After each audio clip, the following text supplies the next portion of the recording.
Welcome, everyone. Thank you so much for joining us. So if you'd like to say hello over in the group chat, we'd love to see who's here, see your names, maybe share where you're calling in from. And we're just waiting for a few more to join us. Hello from Norway. Oh, that's great. Hello to Norway. Melissa's in Boston. Joe's here from London. Hi, Joe. Nice to see you. Emily's here from Chicago. If you have questions as we're moving through the session today, you can just pop them in the chat area and I'll be looking at that and getting back to you just as quickly as I can. We've got everybody muted right now just for background noise and so that we have a really good recording. We are going to open everything up at the end of our call for questions outside of what you may have put in the chat so that we'll get to everyone. And of course, as I mentioned, there will be a recording that we'll send out. So if you are already a part of the Anxiety Slayer newsletter subscriber base, you'll get that. And then of course, we'll have links and stuff in our groups and on the page. Carolyn from Washington, Emily from Chicago, one of my very favorite cities on earth. Patty from Boston. Hi, Patty. Thanks for joining us. Cool. Well, we wanted to come together with you again. I think we've done a couple of Zoom sessions now. I did a tapping session and then Ananga and I did a tapping session together over this COVID-19 pandemic and all the crazy business that's been going on. And we started to see a number of post after post after post about the fear of having an anxiety attack during this time. And we thought, oh, we need to address this. We need to talk about this so that we can set you up in a way that you know how to stop them in their tracks, because that can be done. And that's why we're here today, to get to see some of your beautiful faces and answer your questions and do our very best to support you so that if you do feel an anxiety attack coming on, you know exactly what to do. So I'm Shann Vander, half of the co-creator of Anxiety Slayer, here with my wonderful friend and partner Ananga Sivyer in the UK. I'm in Suttons Bay, Michigan. And I'm over in Kent in the UK, in the lovely historic area around Rochester. It's very hot today here, really super hot.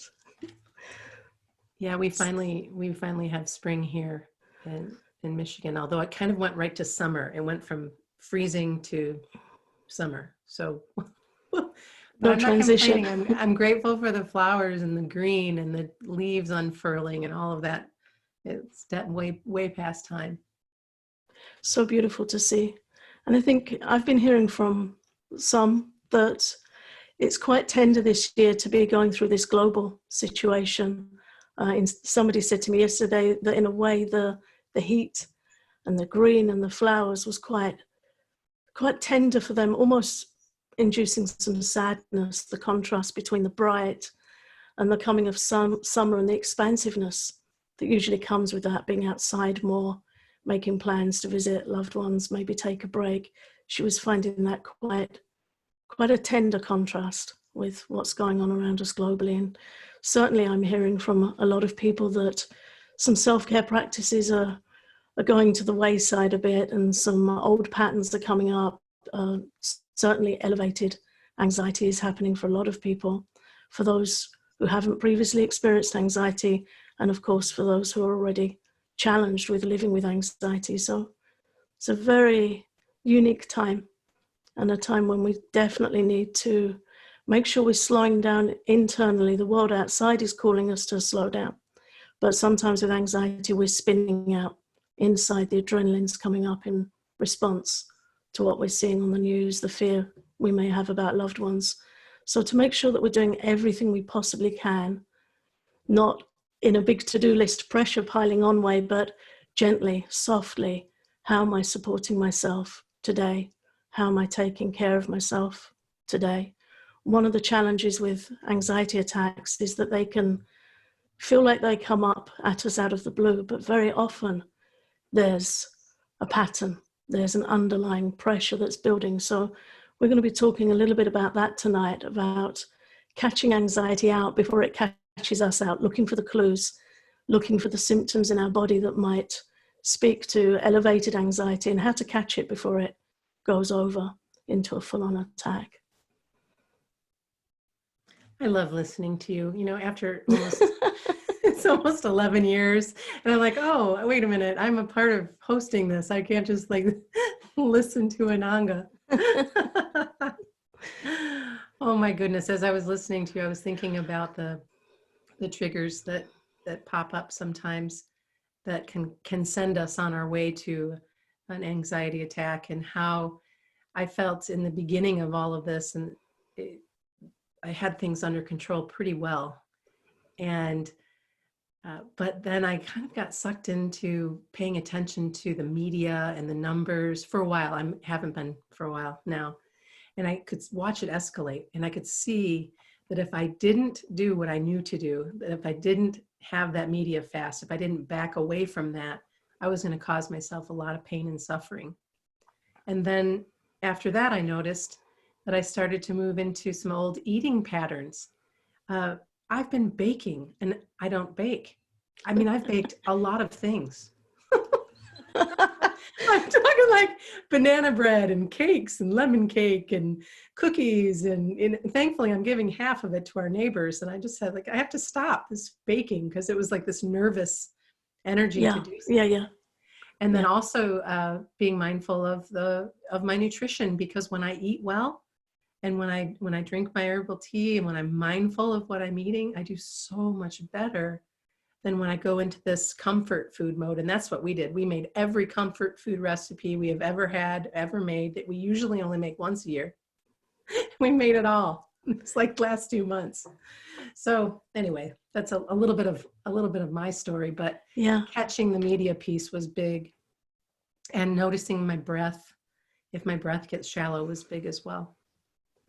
Which a lot of people are experiencing, because we have this almost invisible threat in the air. So we've heard from a lot of people when they're out running errands, they're nervous to take a deep breath in. And I was reading today about many people that are having to wear masks are finding the constriction from something over their face enough to induce an attack. So that's really challenging, particularly in areas where that's compulsory, and it's something we're having to adjust to. So lots going on for us to adapt to. One thing I'd like to share, it's almost off topic to where we started, but I want to make sure I remember it, is we talk a lot about Ayurveda and Ayurveda's teachings on calming anxiety. And we've mentioned before that the Vata type is the type that's most prone to anxiety, which is very elevated at the moment, this Vata energy, because we've got mass nervousness and concern all around us. So Vata people pick up on that energy. They're sensitive people. And there's an unusual thing to watch out for, which is in Ayurveda, it's taught that like increases like. So for Vata, change, movement, loss of routine, those things increase the Vata energy. And there's two other qualities at the moment which we can help and support, which we should be mindful of. And that's lightness and roughness qualities, and dryness qualities of Vata. So while we're washing our hands and sanitizing all the time, really important to moisturize. Because if we're bathing, I know when I come in from doing the grocery shop, I put my clothes in the laundry, I shower from head to toe, and I use way more soap than I normally would. It's a much more thorough cleansing than I normally go for. So to moisturize after that, if our skin's becoming chapped, rough, dry, that elevates Vata. So really important to moisturize well. Something like colloidal oat, something gentle, natural, or sesame oil, almond oil, something like that. And anxiety and anxiety attacks respond really well to oil massage. So while you're doing that, you're really calming and lowering general anxiety. So if you can take a few minutes and really oil your body from head to toe, anxiety responds very well to touch. And that's something else we're missing because we're in this self-shielding stage of dealing with this situation. So this morning I met a friend for a walk, and we're both give each other a great big hug every time we see each other. And we met on opposite sides of the road initially, and we were just looking at each other with our arms open. It's like, I can't hug you. And it was really lovely to see her and really sad. It felt so strange. That's the first person I've met outside of my family while this has been going on. So we're missing that contact, that heart-to-heart contact. So if we can give it to ourselves with oil massage, really taking time, particularly across your chest, down your arms, hug yourself up, that will really help lower anxiety. One of the things I love about oil massage too is, especially as a woman who normally gets regular body work, I carry my stress in my body. And so for years, I have been blessed to receive a hot stone massage or massage every single month. And I haven't had one for several months. Yeah. Excuse me. And so I had to do something about that myself and get to my own oil massage and take care. It's not even close to as wonderful as it is having a massage therapist do it for me, but it's something, and it counts, and it still works. It still moves the energy through my body so that I'm not holding it there. Definitely, yeah. And if we're feeling trauma, and trauma doesn't have to be a big T shocking event, it's the little T's, the little traumas that add up in us to cause anxiety to rumble and to spill over into an attack. So really important then. And massaging your feet with oil, perhaps before you go to bed at night, be mindful of your bedding too. Rub the excess off with an old towel before you settle down to sleep. But really just taking care, slowing down, and where we can't have that hugging contact from others, to bring it to ourselves.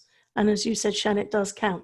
It does. It definitely does. Well, like really right now, I invite you all to cross your arms and give yourself a squeeze. Give yourself a squeeze. Like, oh, doesn't that feel good? You can do that anytime. It's such a nice way to be sweet to yourself.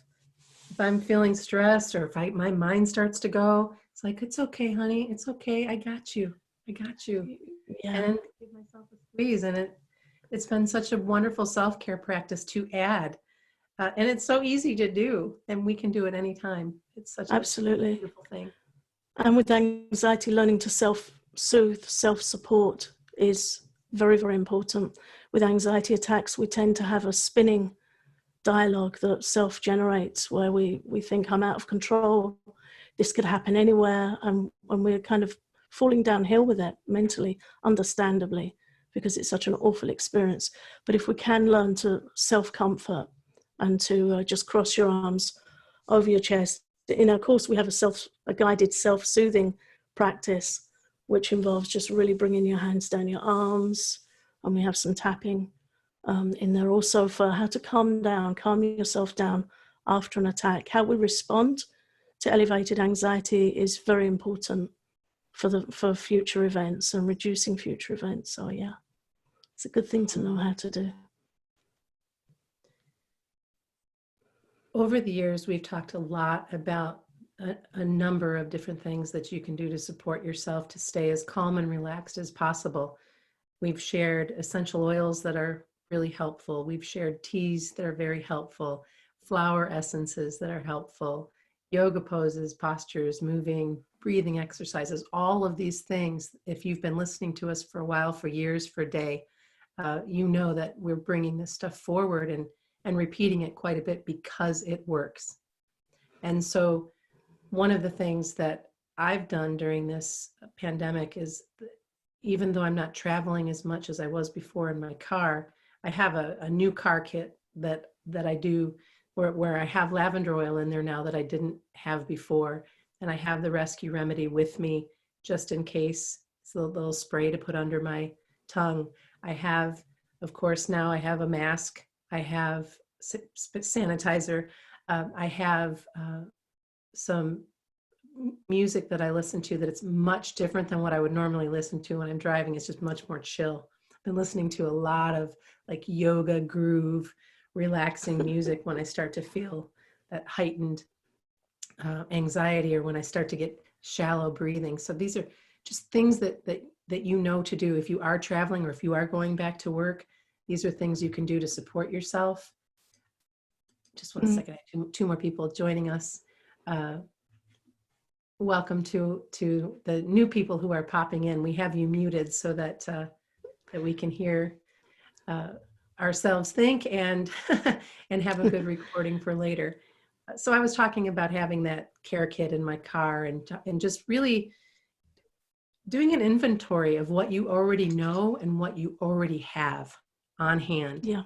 I felt so comforted knowing that I had everything I needed, whether I'm at home or whether I'm traveling, and it just gave me a sense of peace and feeling like, okay, I know how to care for myself. I have what I need. I know that I might need more than I normally do right now, so that I don't spin out. Yeah, really important. And on my desk here, I put something that I wanted to share with everyone, which is the Bach Flower Rescue Pastel. Again, we were talking about dryness, and one of the symptoms of anxiety is a dry mouth. So these are really great. My daughter and I always have these in the car for long drives. And recently I've had them on my table. I've been keeping them by me. Really nice. They work, I think, just as well as the rescue remedy in the drops. So it's a nice thing to add to your care kit. They're not sponsoring us for these, but we've been using them for years. I keep thinking I'll reach out and figure that out and say, well, we have almost 500 episodes of which at least rescue remedy 75%. plugs. Yeah. But it works, you know, it's really does. I've only been at it now for about 5 years with mixing my own and for things from more than just anxiety. Oh, just one second. I thought I was muting everybody. I'm going to mute you again, Ananga. I just want to keep muting you. All right. Feeling powerful. All right. So we're here because we want to know how to stop an anxiety attack in its tracks. Yeah. And so let's start right there with the very first thing that you do, Ananga, when you feel that coming on. I think the first thing is to respond.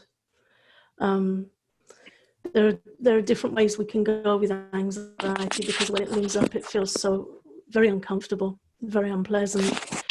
So often we seek to distract, and we might grab our phone or grab something to eat or just something to get us away from the feeling, which works for a little while, but then it's still there rumbling away. And if the anxiety is present enough, it's going to break through. And there's always the danger, if we pick up and scroll, that we're going to see something triggering anyway, which surprisingly frequently that can happen. Yeah. Or we look to numb anxiety, or we get caught in the dialogue. The mind will immediately start some narrative that says, oh God, you know, this is happening, am I having an attack? Or I've got this feeling in my chest, this feeling in my throat. Immediately the mind gets involved, and it tends to narrate it and escalate it. It's like your worst friend. It will say the things you wish it wouldn't. So the first thing really is to respond with compassion. No fault in anyone that's suffering anxiety or this escalated anxiety that can boil over into an attack. So it's a courageous first move, but well worth it. And the first thing to do is to breathe out. Take a long exhale. When we're anxious, we try and get air in quickly. It's like a grasping, shallow breath. It's up in our shoulders, and we're like trying to get air in, and it doesn't serve us well. So to breathe out, count to 7. And while you're doing that, the best thing I can recommend is to use the Eft Tapping Point on the collarbone and just start tapping. And do that with the long exhale. So then you breathe in for 4, carefully that you're not grabbing breath in, just breathe in for 4. Hold. And breathe out in a long exhale. And this collarbone point. And why that point specifically? You're probably Yeah. just going to tell us that, weren't you? If you don't mute me, I'll tell you. It's this collarbone point is on the kidney meridian, and it's directly related to calming fear, full-on fear. So it's a wonderful point. You can massage it, your fingertips, you can tap it, either hand, either side, doesn't matter. So when you feel anxiety rising, to first of all make sure you're breathing out, which is why it's sometimes recommended to blow into a paper bag to stop that hyperventilating. Breathe out, start tapping. And if it's really coming on heavily, I recommend moving. Just walk and tap and focus on your out breath. Just let your legs move. There's a lot of startle response goes into our limbs when we have anxiety. Our arms and legs can really get quite like jelly, quite shaky. So get on your feet, move, tap, and breathe, and just practice so that you can respond quickly. The challenge with anxiety when it builds to an attack is you need to know what to do before it spikes. Just like if you were learning some training on land and then on the boat before you jump in and need to know how to figure everything out. So it can be like that with anxiety. Practice, have some drills during the day. Maybe if you're making some tea when the kettle boils, just practice. Drop your shoulders, breathing out, tapping on that point, stretching your body. And while you're practicing, you're also serving to diffuse anxiety before it escalates. We use the example in our course of anxiety being like a simmering pot. If you've got a pot of cold water on a stove, it takes a long time to reach boiling point. But you know, if it's simmering, it can go to boiling very quickly. So that's what happens with heightened anxiety, boiling being an attack. If the anxiety is up, it's going to go to an attack quickly. So anything we can practice during the day to bring that down, let that pot cool down as cool as we can get it, then we've got more of a buffer between that heightened anxiety state. We've got a way to go where we can always respond and bring it back down. But once it's simmering, it's going to go to boiling and it'll go up and down. And that's just, it's no life. It's an awful experience. It So sure is. to respond. Go ahead. I'm done. Over to you. There's a little bit of a lag there. So, yeah. I think it's important to come back to that question that we ask ourselves, that is, how do I feel and what do I need? And then knowing, how do I feel? Okay, right now I'm feeling a little short of breath.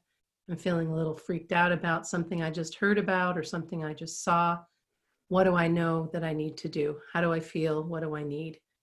And it could be just getting outside with your bare feet on the ground, which I've been doing quite a bit in my garden, barefoot, in the dirt. I will just lay down on the grass, just face down on the grass. My husband and daughter think I'm absolutely mad, but it works, just like grounding, hug a tree, whatever it is you need to do. If I start to escalate, that is something that I know to do. And that's not always going to be the answer, but to check in with yourself and trust yourself that you know what you need. That's another really big part of stopping an anxiety attack in its tracks, is trusting yourself. Because very much so, yeah. You do know what to do. And it's a matter of practice, what feels right for you in that given time and in that moment. It is, it really is. And to keep practicing, because your mind will tell you this doesn't work, or I need something quick. But if you keep tapping this point, it will come down. It really will come down. And there's a special way you can use EFT tapping to really bring an anxiety attack down, and you can stop it. You can stop an anxiety attack. And once you know how to do that, it's a triumph. And then that stops. We talk about this a lot, but I think it's important to really reiterate it. It stops the mind thinking, what will I do? Oh God, what am I going to do if I have an attack? And then you can say, I know what to do. So it's like somebody that's trained in first aid. They're not freaked out by blood. They know how to dress wounds. When I was young, my mother strongly encouraged me to join the St. John's Ambulance, like a voluntary organization in the UK, and we got sent out to firework displays and sporting events and all kinds of stuff. And we got trained up how to dress and bandage wounds, how to bandage a unique way around an obstructing thing if there's something sticking out in the body. How do you... And it was really good for me. At the time, I thought, you know, she was she was really pushing me to do it and thought it would be a good thing for me to do, but it was good. And it served me well for years. You know, if one of my nephews came off a skateboard, I wasn't disturbed. I knew different dressings and how to do different things. And it's really helpful to know how to do that with our mind. Nobody tells us how to look after our mind. And in the teachings behind Ayurveda, there are three primary disturbances that come at us that are described. In Sanskrit, they're called adibodhik.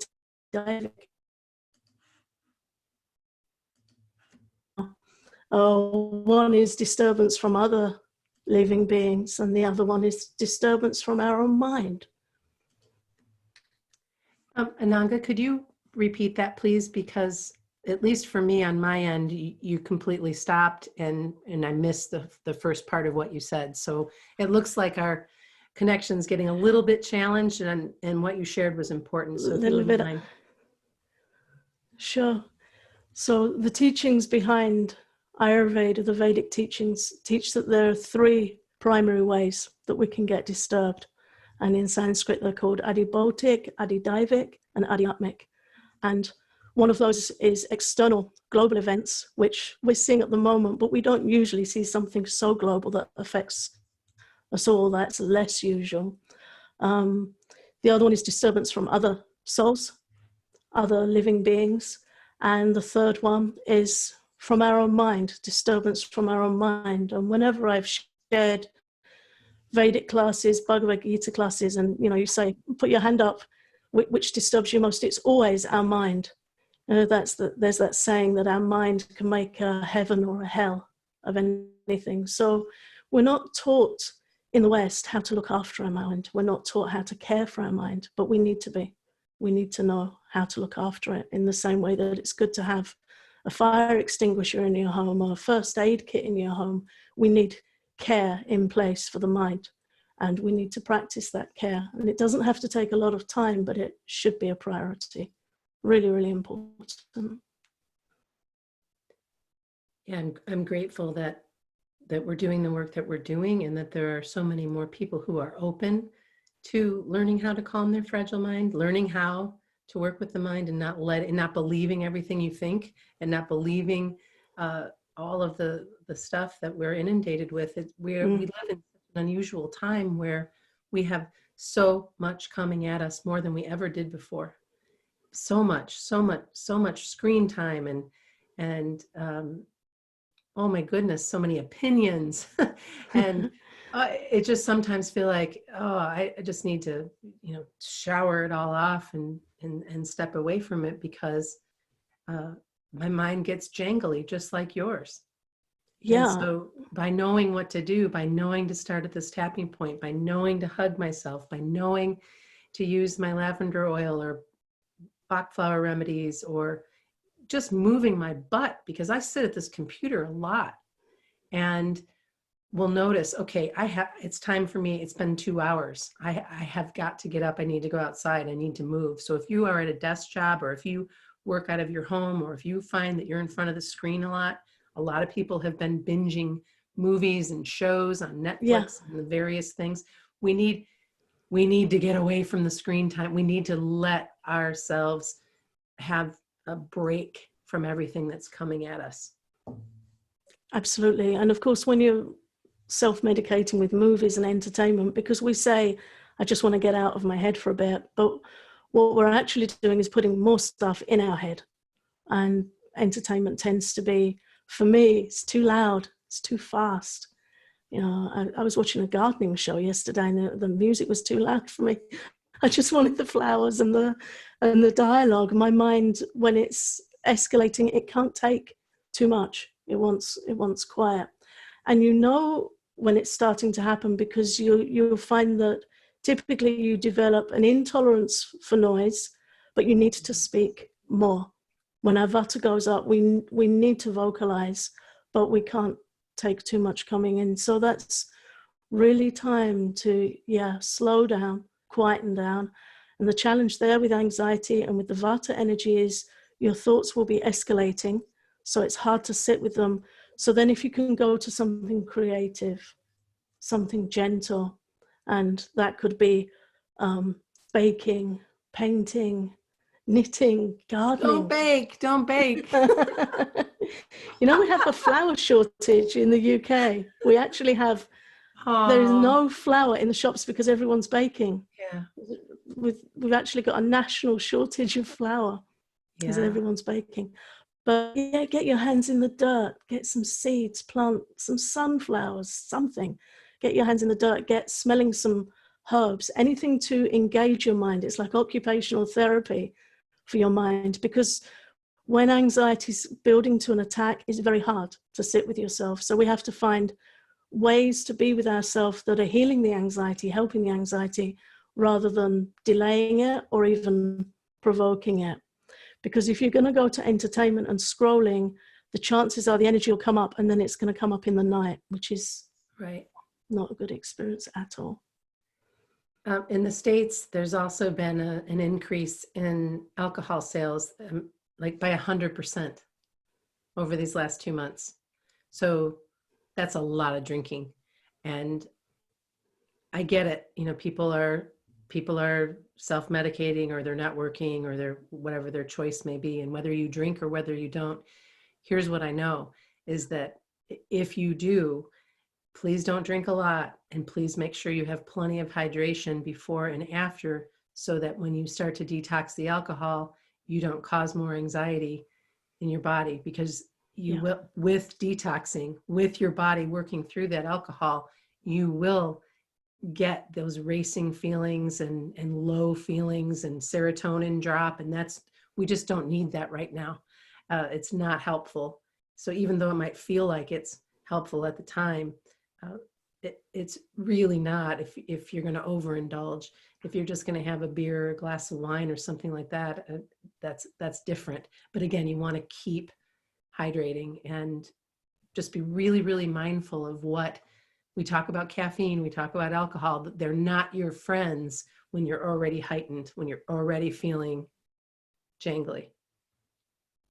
Yeah, Chinese medicine teaches that the liver's most active in the middle of the night. That's when it does its detoxing, and it flushes, I think it's something like 80. So if we've been having alcohol in the evening and we get woken up at 2, 3 a.m., that tends to be the cause.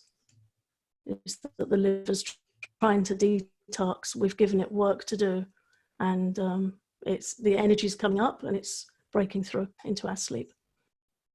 And then you get to lay there and be with that. So it's just not worth it. It's just not worth it at all. Having been there and done that, no thanks. So what questions do you have for us that you could just put them in the chat side of things? And then we can respond to them as they come in. I can figure out a way to unmute you if you'd rather speak. Forgive me, I'm still learning how to, I think there's a way for you to raise your hand if you want to ask a question, but perhaps if you just, let's see. Yeah, I'm learning. It probably best to put something in the chat and then I can unmute you. Okay. Katie is asking, is the First Responder series only for healthcare providers? And no, it's not. That is the brand that we created for Anxiety Slayer, for health anxiety, for social anxiety, and for anxiety attacks. So that's just part of the name. And what it's supposed to convey is that you can be your own first responder by jumping in and learning everything that we teach you in that course. That was a good question. That's a good question. I hadn't really thought of that, Ananga. Thank you. No. I have to make note of that it is for everyone. It's for everyone, yeah. Okay. Any other additional questions that are coming up for anybody here? Just put them in the chat.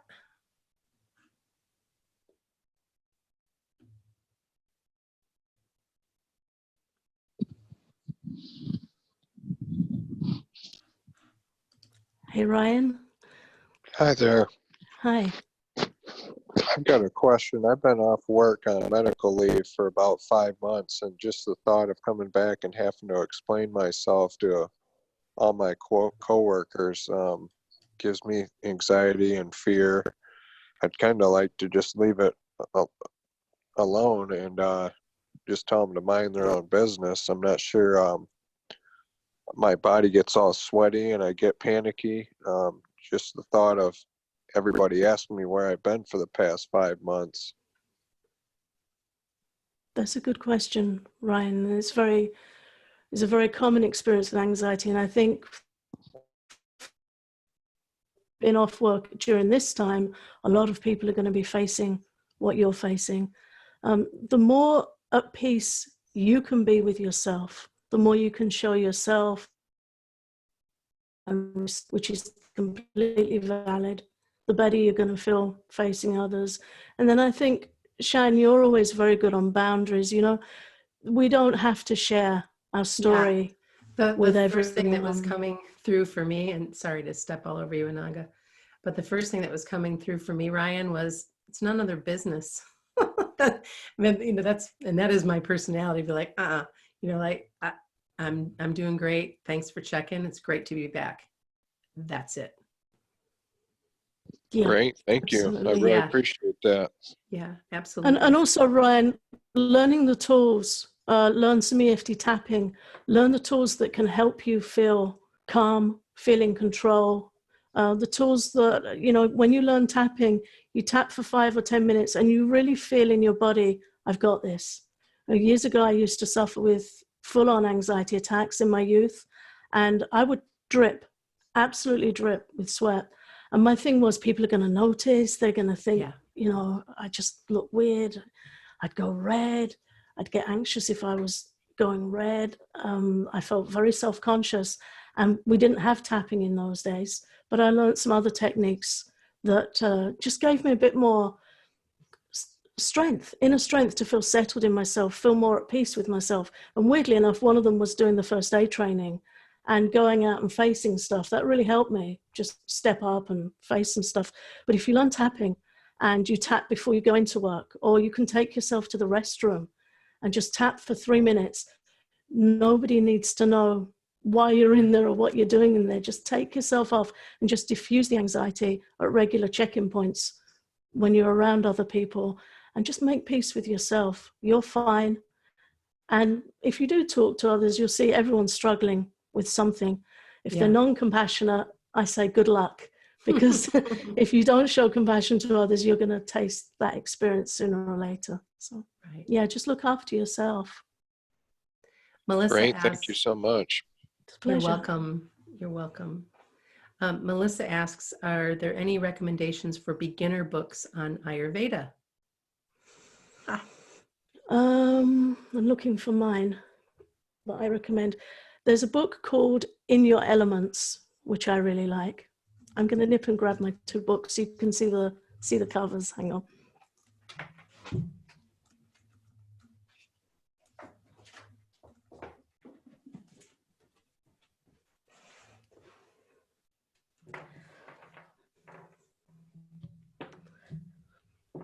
We're also working on an Ayurveda course that'll be coming out this fall.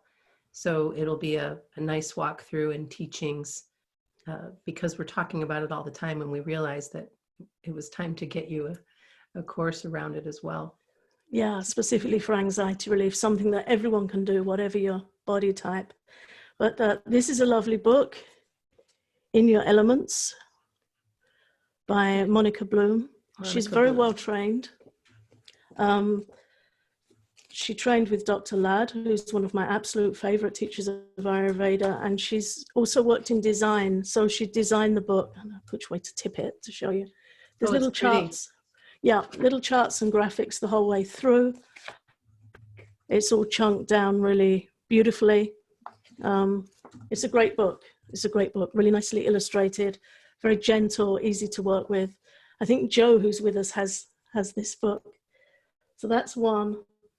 The other one is by my lovely friend, Sebastian Pole. He's my herbalist who's helped me out so much over the years, Apaka Life.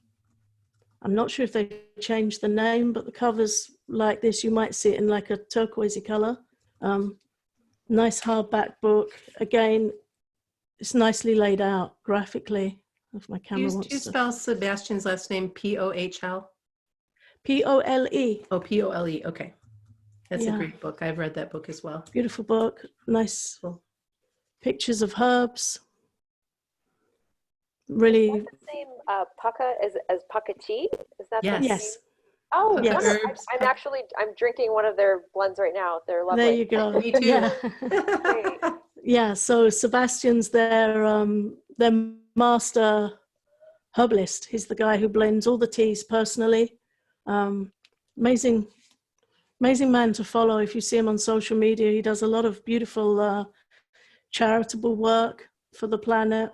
He's a great environmentalist, and he travels all over sourcing the herbs himself, puts a lot of love and care in.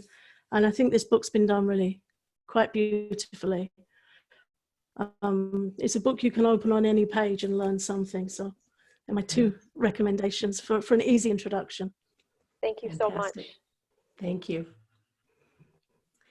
Okay, so we have a question about noise, which, boy, oh boy, Ananga and I can relate. Patricia says, I was listening to your podcast on noise sensitivity and you mentioned feeling trapped.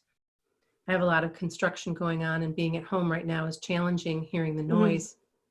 Now waking up early, anticipating the next day, the noise that's going to happen the next day. And Christy agrees. She's also dealing with a house being torn down next door. And I live really close to the village of Suttons Bay, 2 city blocks, and they're tearing up the entire street and all of the sewer and all of that.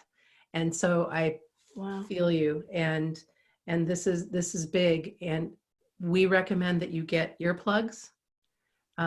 We have our favorite earplugs, Max. Mine are right here. I can't quite reach them. I'm not going to get up again, but yeah. We recommend that you have a good pair of noise canceling headphones.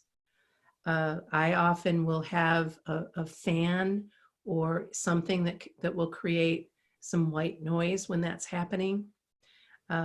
Just the other day, you guys, I had the people who take care of our neighborhood, the village people, were out making so much noise, and that beep, beep, beep backing up sound and whirring and blowing and motors and so on and so forth. And I just was feeling my anxiety rise, and immediately went and knew what I needed to do so that I wouldn't get in that place where you feel trapped, because it was going to go on as long as it was going to go on until it stopped, and I needed to care for myself while that happened. And it worked. I listened to I just put in my headset and listened to some good music and was able to de-escalate how I was feeling about the sound.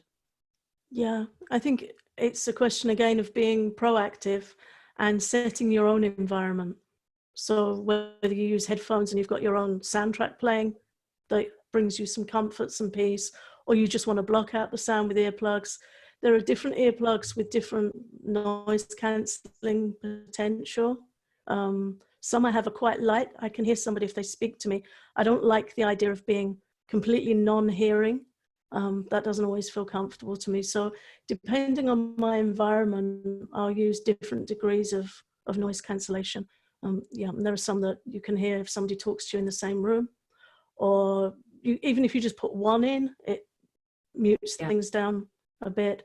But yeah, it's really a question of just responding and creating your own environment. Where we live, I'm in an apartment, and we have 2 neighbors home at the moment, guys, who like to sit out on their phone and have quite intense conversations, quite self-affirmative of their choices and direction in life. And I find that triggering. I was brought up around men that were quite controlling and quite strident, and I'm uncomfortable those conversations. So I have to look after myself, because I can get irritated and think this should be happening privately, but that's beyond my control. So I have to respond by putting headphones on, listening to something gentle, immersing myself in a study. I was just thinking about how well you handle things. For we have such a good balance in our friendship and relationship, because I'm the person that is going to want to be like, shut the hell up. I don't do that, but that's what's coming up in me. Like, are you serious? Honestly, do you think you're the only person on the planet? Shut up. But yeah. No, it irritates me. It irritates me. I think you just handle it like an adult. You handle it better than I do. So. I don't know. Katie says her question is about explaining ourselves. I sometimes feel like getting more support from those around us is important, and yet people who don't experience anxiety don't get that it's not just about letting it go. Oh, that's so true. Yeah. That is so true. I think again, it's having meaningful conversations where you feel safe to do so, where you feel heard. That's something I really appreciate in our group. Sometimes somebody will come in, I'll get up in the morning, 7 a.m., 8 a.m. UK time, and I usually check in. But somebody will have said in the night, is anyone up? I need to talk. And usually there's a good few people respond. And sometimes I think there's some private messaging happens in support.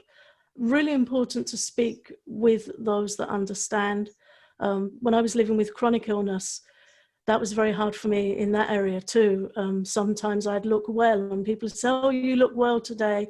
And there'd be expectations I would feel would come with that, or are you better now? And it's like, no, no, I look okay, but I'm in pain. And, I might be having a good couple of days, but, I was like that for many, many years. And that can feel very isolating, not being able to share. So important to share where you are heard, to share with like-minded souls, but preferably proactive like-minded souls, because the anxious mind looks to share and commiserate, but we need to go, we can do better. We can do better than that. We need to get help and be able to find support and take action. But we yeah, can also, sorry, go ahead. No, I was just going to say it's very challenging when we're trying to share with those that, haven't walked a mile in our shoes. It can be painful. I think it's one of the most important things you can possibly do to, if you're in relationship, if you love somebody, if you have a close friend who, if they don't understand, if you can try to educate them, try to teach them. It's one of the reasons Ananga and I did a podcast a while back and some writing around the information to give those who don't suffer with anxiety so that they'll better understand those who do. So that I remember having to have a conversation with my husband for the first time about what I was experiencing and how what would happen to me in a particular situation. And he's very linear. So I had to really lay it out for him in such a way that he would better understand it. And now he knows that really what I need when that's going on is I need a hug. I need for him to understand if I go quiet for a bit, or if I need to go out in the woods, or whatever the case may be, he now knows and has a better understanding versus the get over it, or this too shall pass, or let it go. All of those things from the people who love us the most, that's kind of a bummer, just get over it. Well, we're doing our best. We're doing our best every day to manage what it is that we have going on, to all different degrees and levels of anxiety, and not just those who listen to Anxiety Slayer, and it's a human thing. So finding the courage to have the conversation when you're feeling well about what goes on when you're not feeling well and what you need from them. Yeah. Let's see. Joe mentioned that there's on the Calm app, there's a meditation about being non-reactive to noise, that it's day 2 of 21 days of calm. Emily says, I'm headed back to work June 1st, and I'm feeling my anxiety kick up. The group I work with, film crew, has been very nervous, anxious, scared, a lot of texting, phone calls each day as we plan to come back. Do you have any tips for staying calm when everyone else around you is panicking and stressed? Great question. Yeah, it's a great question. I think to go back and make a pact, to just briefly state it that we're all in the same boat. We've all expressed anxiety, and that there are some resources available, that you have maybe a list or a WhatsApp group or something where you have a list of guided relaxations, things that help. Get some rescue remedy, stick it on the table so everyone can take that together. I think, you know, there's strength in numbers when we show empathy and compassion to each other. If you're all in the same situation, rather than trigger each other, to try and support each other. Some will cope better than others. Some will be more proactive than others. But if you have some resources on hand that people can dial into and practice, then you can try and have that camaraderie rather than escalate each other. It's a challenging situation. I was just answering additional questions, chatting. So Ryan asked about the EFT course and our tapping class, and was concerned about the investment.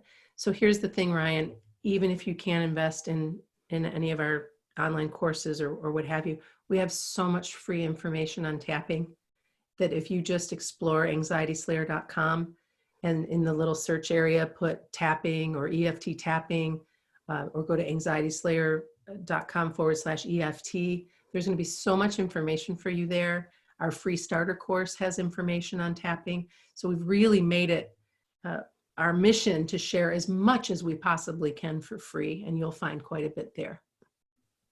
Yeah. Great. Thank you so much. I really appreciate it. You're It's welcome. a pleasure. There's a guided tapping session in the free course. It's called the Anxiety Slayer Starter Course. And there's also a coupon code in there where you can get the tapping course at 50% off if you wanted to invest further. So it makes it very affordable. Yeah, we've tried to make things as available as possible. I think that brings it down to 38 US. Something like that, yeah. Something like that, yeah. Joe says, I feel like I'm safe in the bubble of lockdown, but now it's being relaxed a bit. I feel very overwhelmed by seemingly little things that wouldn't normally trigger me. Same.